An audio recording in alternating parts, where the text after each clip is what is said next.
Kita po guro na bay. Kita po guro na.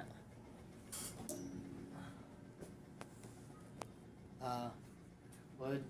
May kita ba ni kamay? May gabi, good evening ma'am. Today, good evening ladies and gentlemen.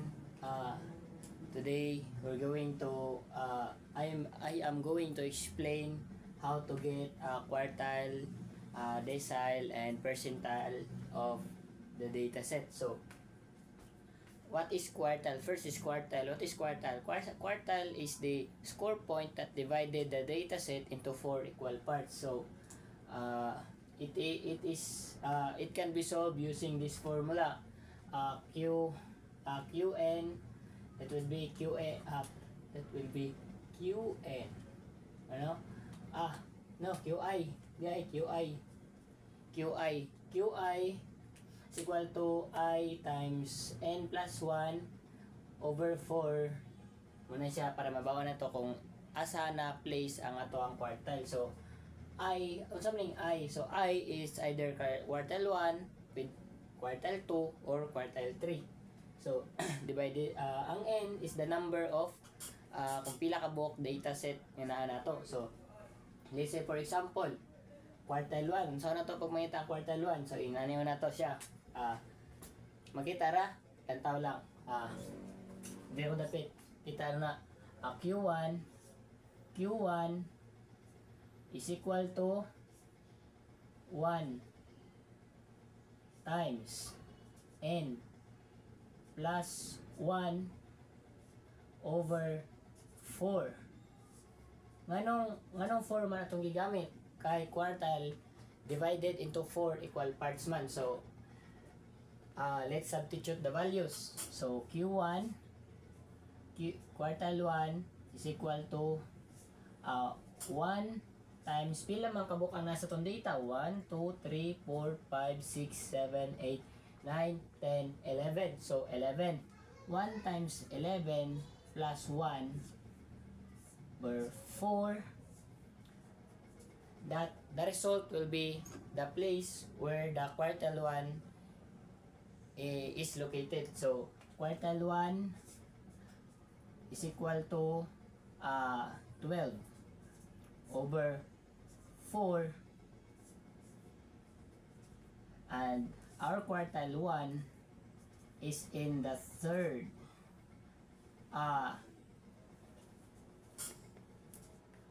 TH siya, pero third yun na siya. Third, di ba? Third na siya, third. So, magyato, 1, 2, 3. So, muna ito ang quartile 1.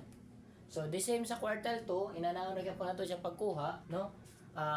Substitute na ito ang 2. So, matantag, quartile 2 is equal to 2 times n. No, it's not n, it's 11.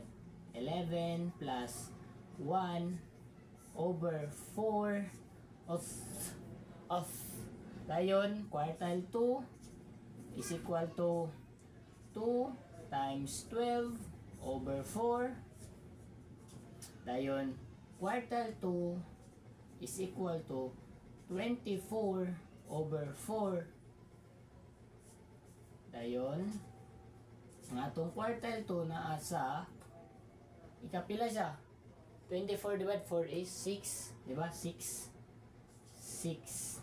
Na siya sa 6. Inun niya ang iyang rule nga pag whole number ang imo ang makuha nga answer is kuhaon nimo ang 6 plus idugang nimo ang musunod niya. So, plus 7. So, kuhaon nimo ang halfway nilang duha. So, inanayon nato siya pagkuha para masabtan nato. 1, 2, 3, 4, 5, 6. So, muni siya ang ato ang gago. 6 mong gidi ay. Yawa. Ano nabot mo diya? So, munay. Ilang ano nabot mo ito? Sige. Ikat na to. Sige. Munay ito ang 6. Nasa sa 6 position. Makita na ito ang ato ang quartile 2. So, 1, 2, 3, 4, 5, 6. Muni ato ang Q2. Kuha.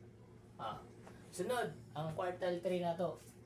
Quartile 3 is equal to 3 times 11 plus 1 over 4.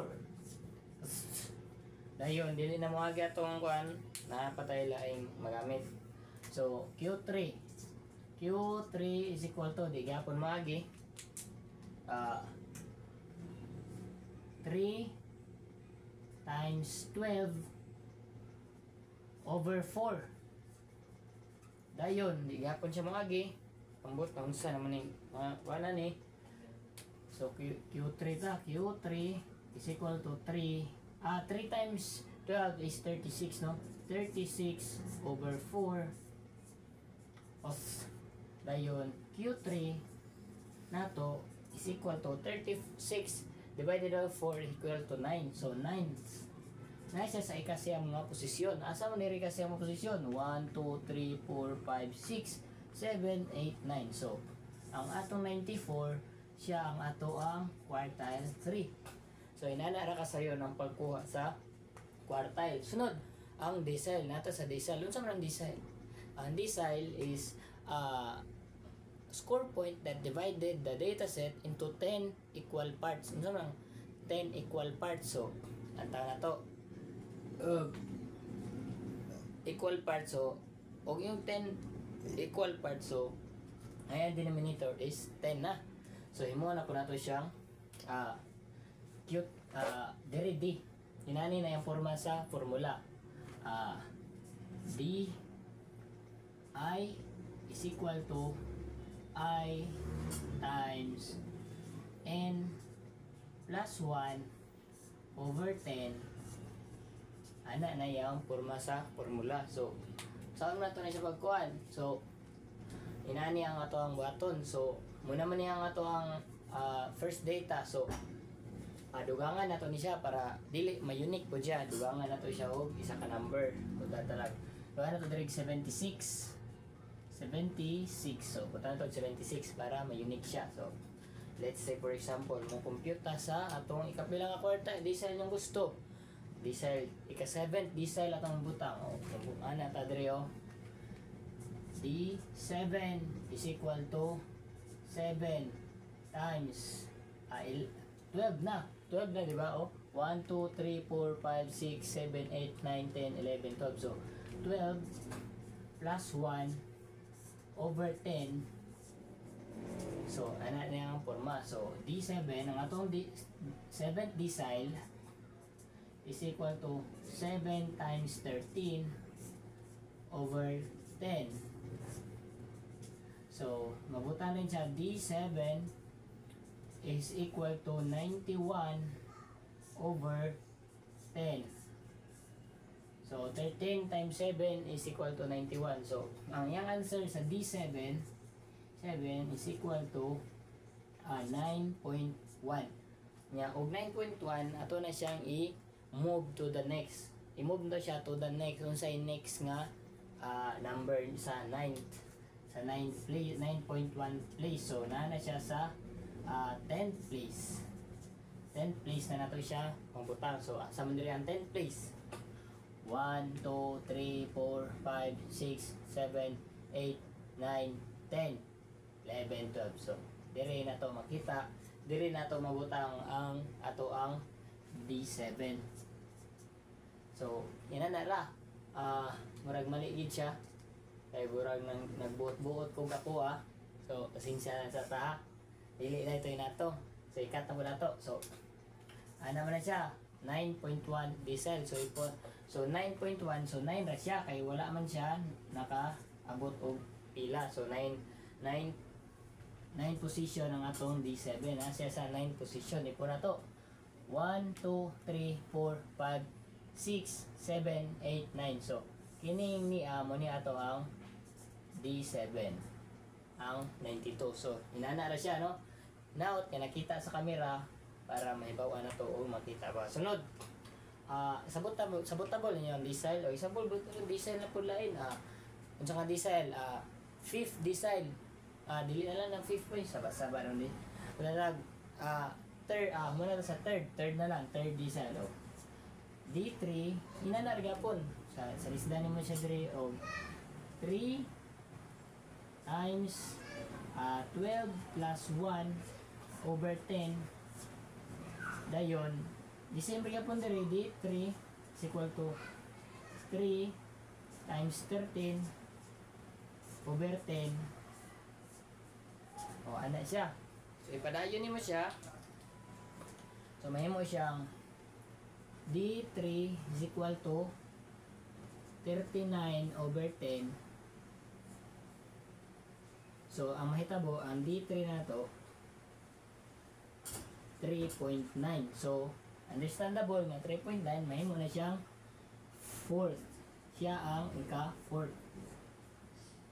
Ang fourth position. So asa man ang fourth position? Ang D3 na to 1 2 3 4. So nadiari ang ato ang third position. Ang D3 na to third decile. So nadiari sa 82. So muni ato ang third decile or D3. So nana ka sa yon. Sunod is sa percentile. Marang pa diri kung makita man gani ang naot makita pa. Sunod percentile. Unsa man ang percentile? Percentile is the data point, score points that divided the data set into 100 equal parts. So, 100 equal parts kay percentile good. So, from the word percent, no? So, 100. So, inanarga po niya ang formula. Inanarga po, no? Pi is equal to I times n plus 1 over 100 na kay percentile naman 100 equal parts naman. So sunod unsa man ang talag 70 70 P 70 is equal to 70 times 12 plus 1 over 100. So na siya. So calculator, i-calculate pa nato ni, no? P70 is equal to 70 times 13 over 100. So, ang P70 is equal to 910 over 100. So, just like ganina, ang ato ang P70 or the 70% of the data set is 9.1. Nasya sa ika-9 place. Hit mo na to 1, 2, 3, 4, 5, 6, 7, 8, 9. So, kini siya, muni siya ay ato ang 70th percentile. So, another example, mga pamula yung example. So, sa 60 na punta, 60. Okay. Sa P60, so himo na punta siyang P60 is equal to 60 times 12 plus 1 over 100. Ngano nag 12 galit na kay 12 naman kabuok ato ang data o pila kabuok atong data na asa atong gibasyan. So inanin na paday na ta. P60 is equal to 60 times 13 over 100. So, it's P60 is equal to 63780 over 100. So, ang P60 na to, ang 60th percentile na to is 7.8 place. Or, mabutan na siya sa ika 8 place. 8 place na to, 8 place. So, kung sa mga 8 place na to, so, 1, 2, 3, 4, 5, 6, 7, 8. So, kini ang ato ang 60th percentile. 60th percentile. So, hope na understand na tanan nga lesson. So, kanare akong mahatag na lesson ang explanation about quartiles, deciles, and percentile. Remember, ang quartile is a score point that divided the data set into 4 equal parts. Then decile is the score point that divided the data sets into 10 equal parts, and also the percentile is the score point that divided the data set into 100 equal parts. So kanara tanan ma'am, thank you kayo. Wa man day na video.